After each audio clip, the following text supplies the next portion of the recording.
이번 주 하나님께서 저희들에게 주시는 말씀의 제목은 초대교회를 섬긴 중직자들입니다.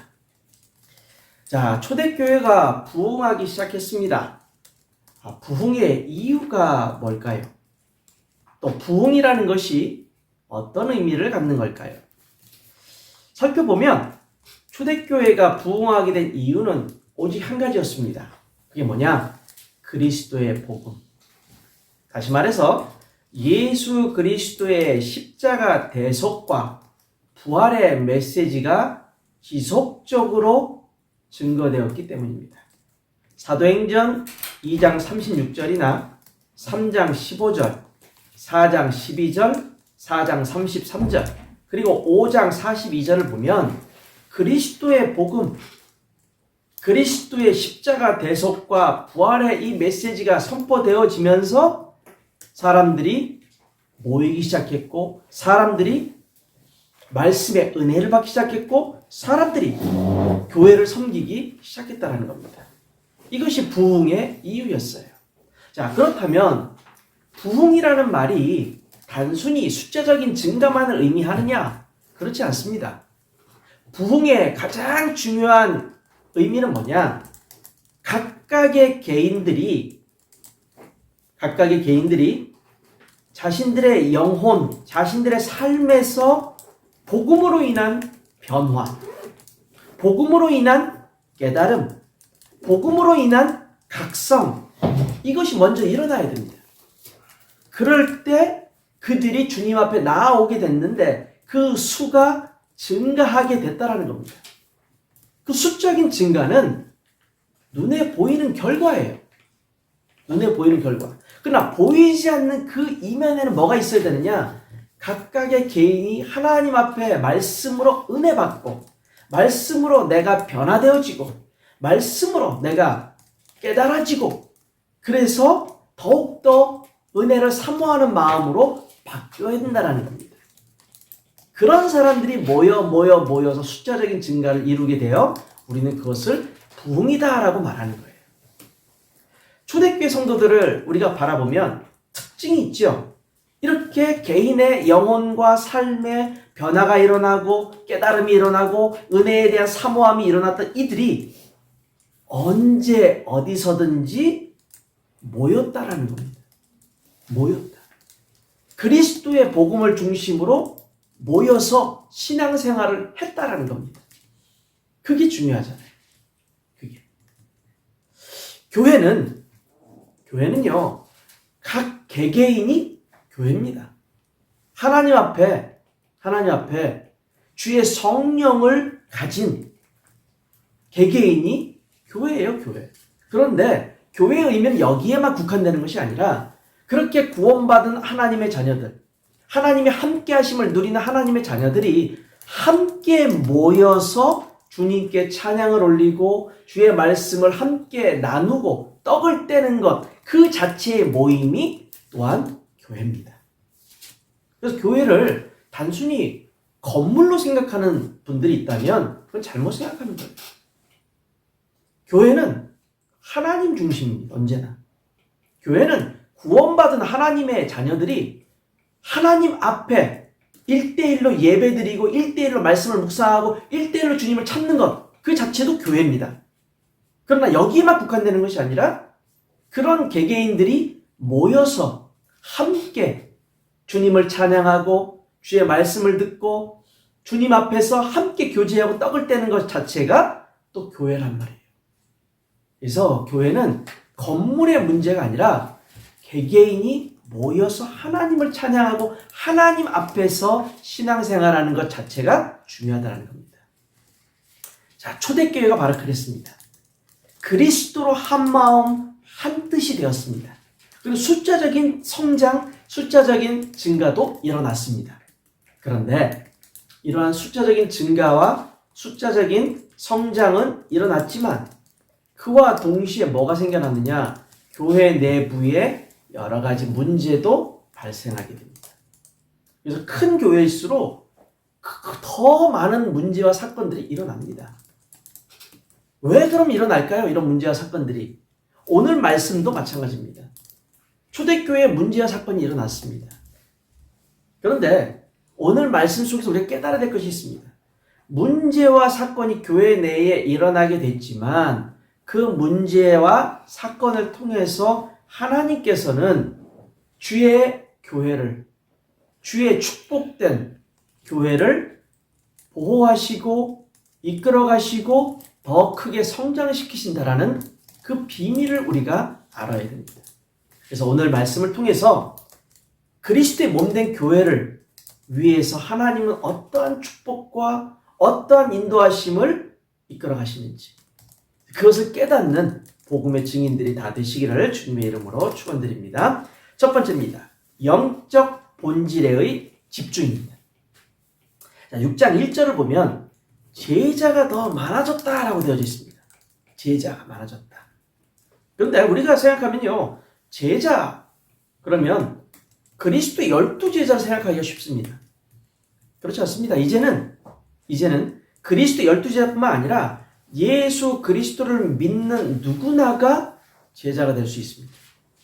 자, 요한복음 8장 31절에 예수님이 이렇게 말씀하시죠. 그러므로 예수께서 자기를 믿은 유대인들에게 이르시되 너희가 내 말에 거하면 참으로 내 제자가 되고 이렇게 말씀합니다. 즉 예수 그리스도를 믿고 예수 그리스도의 말씀을 붙잡은 자들이라면 모두가 다 그리스도의 제자가 된다는 겁니다. 너는 제자고 나는 아니다. 나는 제자고 너는 아니다. 이런 이분법적인 논리는 교회에서 있을 수가 없다는 겁니다. 누구나가 다 구원받은 성도가 되었고 누구나가 다 그리스도의 제자가 될 수 있다는 겁니다. 나는 되고 너는 안 된다. 그런 일은 없어요. 제자의 수가 많아지고 있다라는 의미는 결국 초대교회가 성장하고 있고 부흥하고 있다는 것을 의미하겠죠. 그런데 여기에 갈등이 존재하고 있었다는 겁니다. 초대교회 내부에 갈등이 있었다는 거죠. 1절에 나와 있죠. 헬라파 유대인들이 자기의 과부들이 매일의 구제에서 빠짐으로 히브리파 사람을 원망하니라고 되어져 있어요. 자, 여기에 보면 헬라파 유대인들과 히브리파 유대인들 사이에 갈등이 있다는 것을 우리가 알 수가 있죠. 그럼 헬라파 유대인은 누굽니까? 또 히브리파 유대인은 누굽니까? 헬라파 유대인이라는 것은 각처에 흩어져 살다가 이스라엘로 돌아오게 된 디아스포라 출신의 유대인을 의미합니다. 이들은 예루살렘이나 팔레스타인의 지경 너머에 살았던 사람들이에요. 그래서 이들은요, 이방인들과 함께 살아왔기 때문에 헬라 말도 사용할 줄 압니다. 그리고 헬라의 문화권에서도 살았습니다. 이들은 구약의 말씀을 헬라어로 번역된 것을 읽을 수가 있었습니다. 반면에 히브리파 유대인이라고 얘기하면 이스라엘에서 출생했습니다. 좁게는 예루살렘에서, 좀 넓게는 이스라엘에서 출생하고 그곳에서 성장했습니다. 그래서 이들은 조상들이 쓰고 조상들이 알고 있던 아람어, 고대 이스라엘어를 알고 있었다는 겁니다. 사용할 수 있었던 사람들입니다. 토백이라고 말할 수가 있겠죠. 자, 이런 두 유대인의 모습, 헬라의 형태로 또 한 사람은 순수 유대인의 형태로 이렇게 살아왔던 이 사람들이 예수를 믿고 구원받았단 말이에요. 그래서 교회를 섬기는데 아무래도 자라온 배경이 다르고 또 알고 있는 문화적인 것들 또 살아왔던 모든 요소들이 다르잖아요. 그러다 보니까 서로 간에 갈등이 생겨날 여지가 많았다는 겁니다. 그 갈등의 가장 가운데 있었던 것이 뭐냐? 매일의 구제였습니다. 구제. 즉 필요한 음식을 받는 데 있어서 헬라파 과부들이 누락되는 거예요. 히브리파 유대인들에게는 잘 주는데 이 헬라파 유대인들, 특별히 이 과부들에게는 구제를 교회에서 이렇게 나눠주고 음식을 나눠주는데 자꾸 누락시키는 거예요. 그러다 보니까 차별 대우다 싶어서 이 히브리파 사람들에 대한 원망을 계속 하게 됩니다. 표면적으로는요, 사실 구제의 문제, 음식을 나눠주는 문제였지만 실제적으로는 헬라파와 히브리파로 교회 내가 나눠져 있었다는 겁니다. 교회 안에 갈등이 생기고 분열이 생겼다는 거죠. 요즘 한국 교회에, 또 요즘 세계 교회에 이 모습이 많이 나타나죠. 담임 목사를 따르는 무리가 있다면 또 그 교회 내에서 영향력을 크게 갖는 장로님을 따르는 무리가 생겨나게 되고, 또 담임 목사님이 연로하셔서 물러나게 되면 원로 목사를 따르는 그 무리가 있고, 또 새로 담임으로 부임한 목사님을 따르는 무리가 생겨나고, 이런 식으로 사람들이 자꾸 나눠지는 거예요. 나하고 뜻이 맞고 나하고 뭔가 통하는 게 있고 나하고 친한 사람들끼리 이렇게 모이고 뭉치게 됩니다. 그러다 보니까 교회 내에서도 당연히 의견 대립도 나올 수 있고 서로 친한 사람들끼리 모이게 되는 거예요. 당을 짓는 거예요. 그런 모습을 우리가 보게 됩니다. 자, 이것이 단순히 사람과 사람 간의 문제요, 갈등이라 생각하기에는 교회 내에서의 문제는 거기에 끝나지 않는다는 겁니다. 이 문제의 원인이 결국 어디에 있느냐? 바로 사단의 공격에 있다는 겁니다. 겉으로는 말씀드린 것처럼 사람과 사람 간의 갈등이고 나님인 것 같지만 좀 깊게 영적으로 바라보면요, 이 성도들을 서로 나눠놓는 사단이 있다라는 겁니다. 이 사단이 역사하고 있다라는 거예요. 이 마귀란 뜻이 뭡니까? 사단을 우리가 마귀라고도 얘기하죠. 마귀의 뜻이 뭡니까? 디아볼로스. 무슨 말입니까? 나누는 자란 얘기입니다. 분리시키는 자, 하나 된 것을 쪼개는 자, 이런 의미가 마귀의 의미를 갖습니다. 이 마귀는요, 하나님과 인간을 갈라놓았죠. 이제는 성도와 성도 갈라놓습니다. 또 성도와 교회를 갈라놓습니다. 그래서 교회가 교회로서의 사역을 감당하지 못하는 일들이 벌어지게 됩니다. 그만큼 교회 안에 말들이 많은 거예요. 그래서 우리가 예배를 이렇게 사모하지만 예배에 집중하지 못하도록 사단이 자꾸 여러 가지 문제를 일으키죠. 그것이 갈등이 됩니다. 그 갈등 속에 피해자가 되어버리면 교회를 떠나게 됩니다. 그러면서 그들을 우리가 전도 현장에서 만나면 이런 얘기를 많이 하죠. 나도 교회 다녀봤다. 나도 과거에 집사였다. 과거에 나는 교회에서 장로였다. 그리고 얘기합니다. 누구 때문에, 목사 때문에, 장로 때문에, 집사 때문에, 권사 때문에 내가 떠났다, 교회를. 그렇게 얘기를 듣게 됩니다. 자, 과연 그분들만의 잘못일까요? 그렇지 않습니다. 영적인 사실을 몰랐던 당사자도 잘못이 있습니다. 영적인 사실을 몰랐다. 뭘 말입니까? 사단이 교회를 나눠 놓으려고 한다는 사실. 마귀가 교회를 공격한다는 사실. 마귀가 구원받은 주의 백성들을 자꾸 마음에서 미움을 심어놓고 갈등을 심어놓고 해서 서로가 서로에게 멀어지도록 만든다는 사실. 영적으로 그거를 몰랐다라는 것도 잘못입니다. 나의 잘못도 인정해야 되겠죠. 그런 경우에. 영적으로 깨어 있어야 됩니다.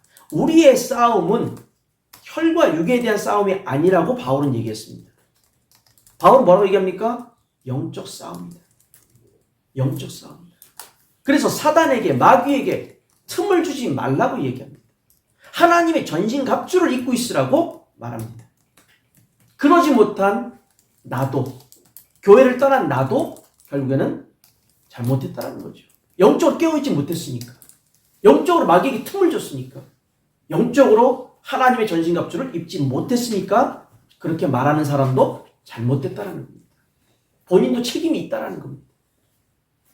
자, 이러한 상황 속에서 영적으로 깨어있지 않으면 우리가 마귀에게 속게 되는구나. 마귀의 괴계에 속아서 걸려서 넘어지게 되는구나 라는 걸 우리는 깨달아야 됩니다.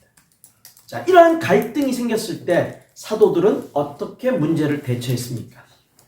사도들을 보시죠. 6장 2절부터 4절입니다. 열두 사도가 모든 제자를 불러 이르되 우리가 하나님의 말씀을 제쳐놓고 접대를 일삼는 것이 마땅하지 아니하니 형제들아 너희 가운데 성령과 지혜가 충만하여 칭찬받는 사람 7을 택하라. 우리가 이 일을 그들에게 맡기고 우리는 오로지 기도하는 일과 말씀 사역에 힘쓰리라 하니. 자, 여기에 보면요 사도들이 대처하는 모습을 우리가 보게 됩니다. 사도는 어떻게 대처를 하느냐? 이 문제에 대해서 누가 옳다, 누가 그르다, 누가 잘못했다 라고 따지지 않습니다. 그리고 모든 책임을 자신들이 지겠다라는 모습을 나타냅니다. 그래서 그들이 뭐라고 얘기합니까? 하나님의 말씀을 제쳐놓고 접대를 일삼는 것이 마땅하지 아니하니. 그러니까 우리가 그렇게 했구나라는 걸 고백하는 겁니다. 구제 활동을 위해 하나님 말씀을 제쳐놓는 것은 마땅치 않다. 교회가 커지다 보면요 뭐가 되는지 아십니까? 관리를 하기 시작합니다. 관리. 그걸 유지하려고만 신경 쓰는 거예요. 유지하기 위해서 자꾸 행사를 합니다. 자꾸 이벤트를 만들어댑니다. 관리해야 되니까. 떠나지 않도록 붙잡아야 되니까. 지금 사도들의 고백이 그 얘기입니다. 여기에 너무 신경 썼구나. 모여든 성도들을 관리하기 위해서 그들에게 좋은 이미지를 주고 좋은 인상을 남기기 위해서 우리가 구제하는 일. 즉 가난하고 힘든 자들에게 음식을 나눠주고 좋은 선심을 쓰고 인심을 쓰듯이 이런 행위에만 우리가 매달렸구나라는 겁니다. 아, 이게 잘못됐구나.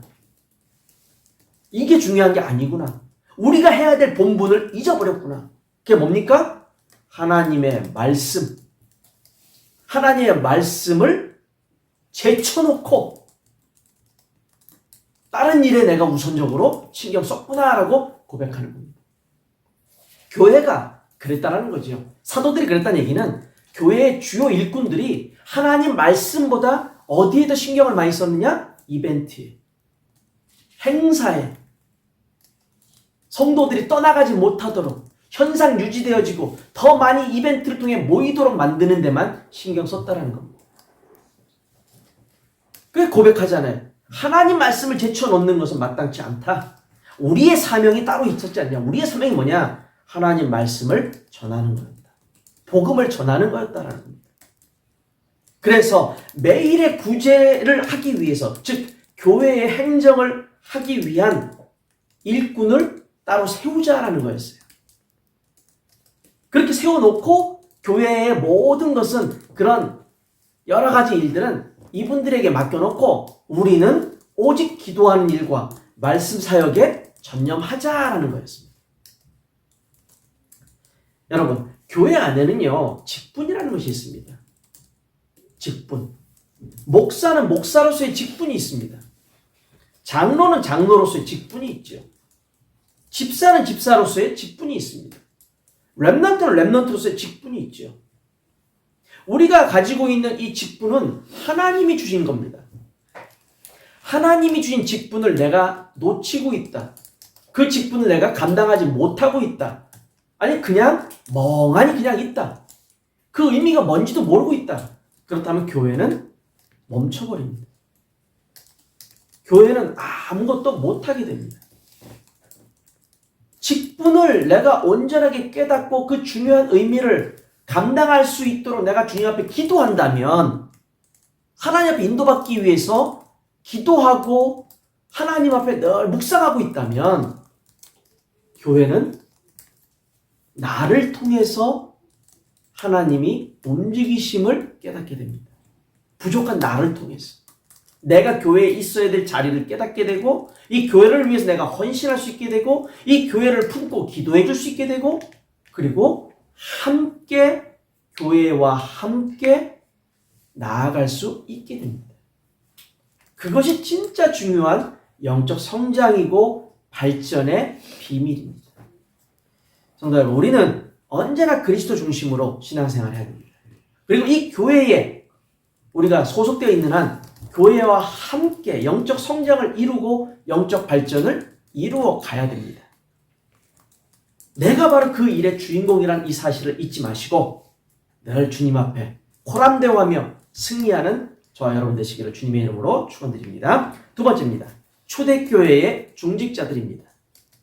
자, 6장 5절과 6절을 보시면 드디어 7명의 집사들이 선발됩니다.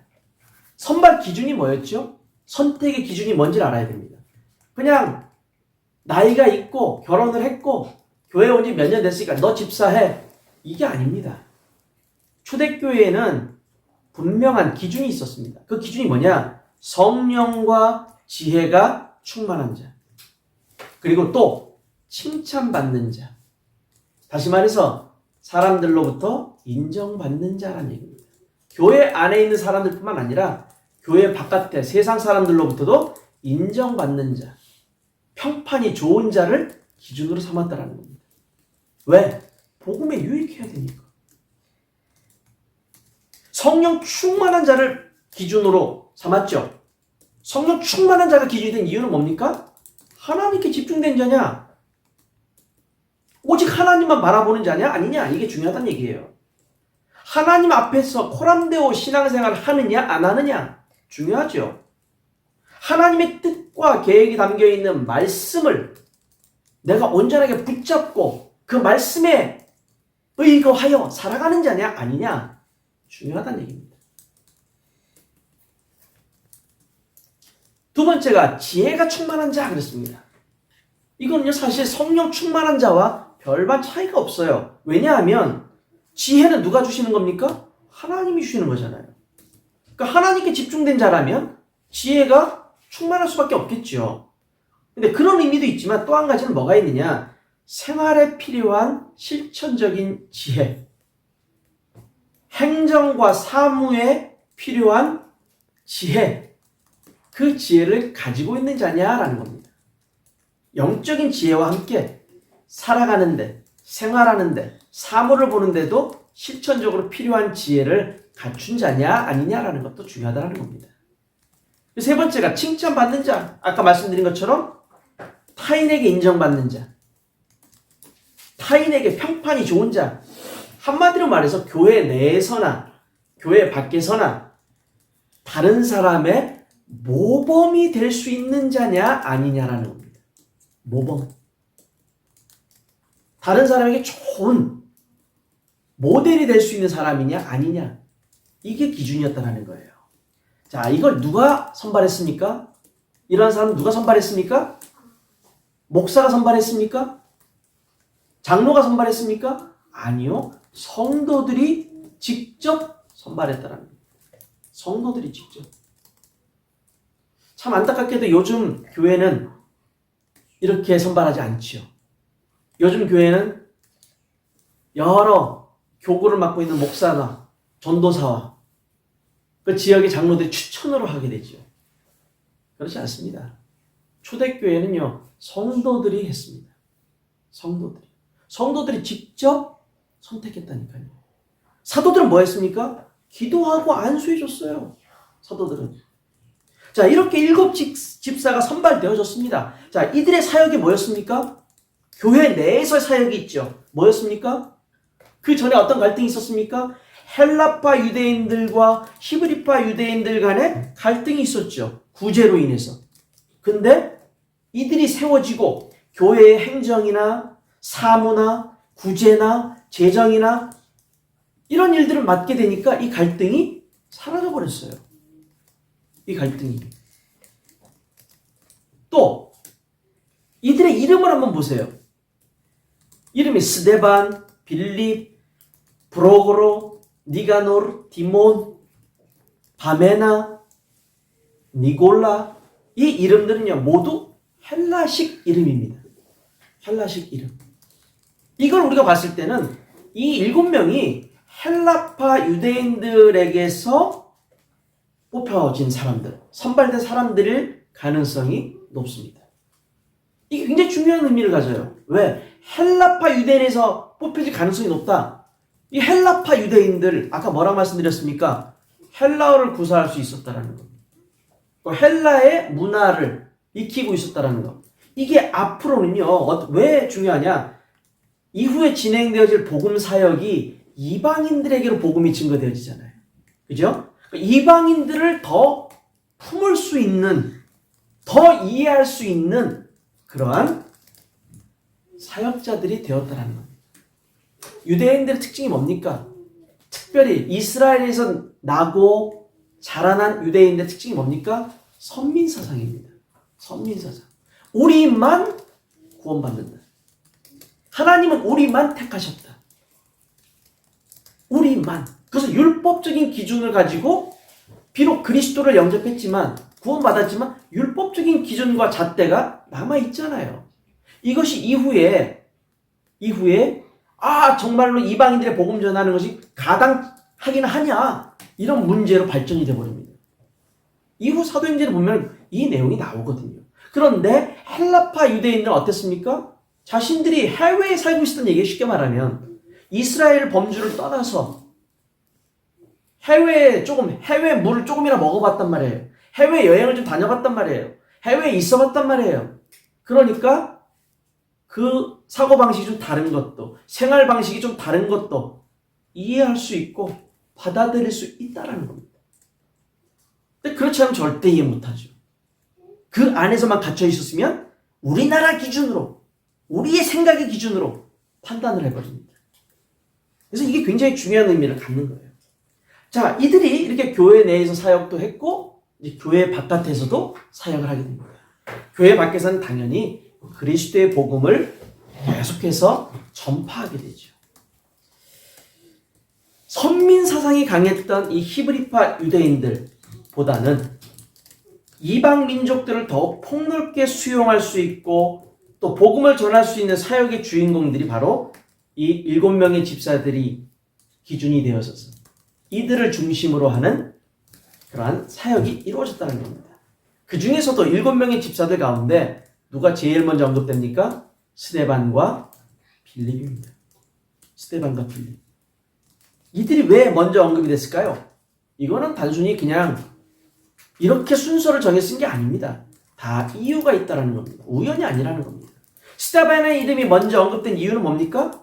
이후에 우리가 보게 될 스데반의 복음 증거와 순교, 또 그에 대한 교회의 핍박, 교회를 향한 그 핍박. 하지만 이걸 통해서 제자들이 다 각지로 흩어지게 되죠. 흩어지면서 유대인에게도 이방인에게도 복음을 전하는 사건이 벌어지게 됩니다. 이것이 사도행전 7장의 내용이에요. 사도행전 8장 넘어가면 어떻게 됩니까? 여기서 나와 있는 빌립도 역시 스데반의 이 순교로 인해서 흩어지게 되죠. 빌립도 어디로 갑니까? 유대인들이 그토록 가기 싫어하는, 가기를 꺼리는 사마리아 지방으로 가게 됩니다. 사마리아에 가서 복음을 전하죠. 예수님이 사마리아 여인에게 복음을 전한 이후로 한 사람도 사마리아 땅에 가서 복음 전했던 얘기가 없습니다.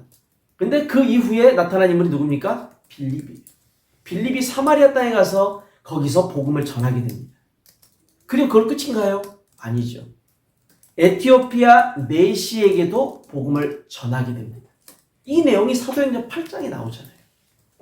이처럼 이 7명의 집사를 선택하고 7명의 집사가 사역을 하고 그들로 인해서 어떤 일이 일어났는지를 사도행전은 너무도 중요하게 언급을 하고 있다는 사실입니다. 자, 이들의 세워짐과 이들의 사역을 통해서 7절에 보면 하나님의 말씀이 점점 더 왕성해지고 제자의 수가 더 심히 많아졌다라고 성경은 기록합니다. 문제가 있었으나 그 문제 해결을 통해서 영적인 부흥과 수적인 부흥이 더 크게 일어났고 이것이 계속되고 있었다는 것을 성경은 말하고 있는 것입니다. 성도 여러분, 초대교회 중직자들 교회 사역을 통해서 하나님을 증거했습니다. 그리고 이들은 이 교회 사역을 통해서 하나님이 주신 축복을 온전하게 누렸습니다. 저와 여러분이 바로 이와 같은 초대교회 중직자들 같은 응답의 주인공들이 되시기를 주님의 이름으로 축원드립니다. 결론입니다. 우리에게는 항상 문제가 일어납니다. 크던 작던 문제는 끊임없이 찾아옵니다. 그러나 중요한 것은 문제 뒤에는 언제나 하나님의 더 큰 계획과 더 큰 축복이 있다라는 사실을 우리는 기억해야 됩니다. 오늘 본 것처럼 말씀처럼요. 초대교회에 문제가 있었으나 그 문제를 통해서 하나님은 더 큰 응답 속으로 더 큰 하나님의 계획 속으로 인도해 가시는 모습을 우리가 보았습니다. 우리도 마찬가지입니다. 우리의 삶에 일어나는 여러 가지 문제는요. 곧 하나님의 응답을 더 풍성하게 누리는 기회가 되는 것입니다. 두 번째 말씀드리고 싶은 것은 뭐냐? 초대교회의 이 성도들, 특별히 중직자들은 보면 내 교회라는 인식이 있었습니다. 내 교회다. 이건 내 교회야. 내가 이 교회의 주인공이야 라는 주인의식이 있었습니다. 내 교회가 아닌데? 나하고 상관없는데? 그럼 대충 사역하겠죠. 관심도 없겠죠.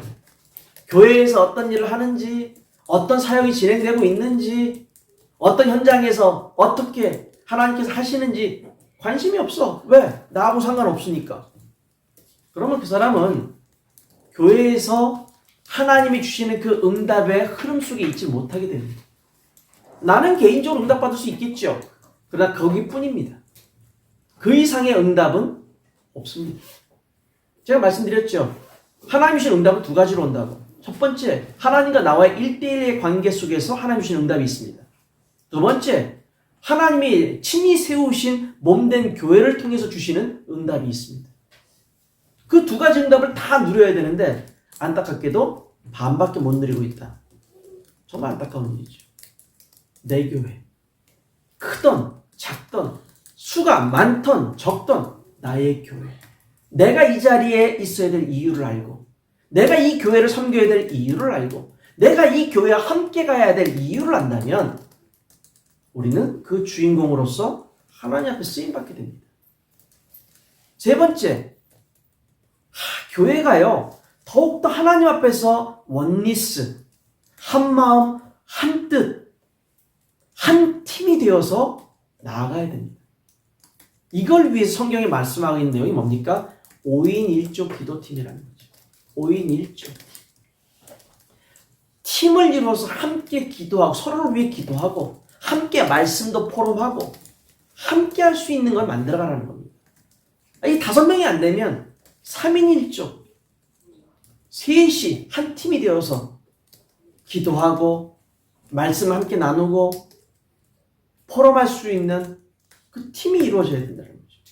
이렇게 자꾸 하나가 될 수 있는 길로 가야 되는데 거기서 자꾸 빠져나오는 길로 간다.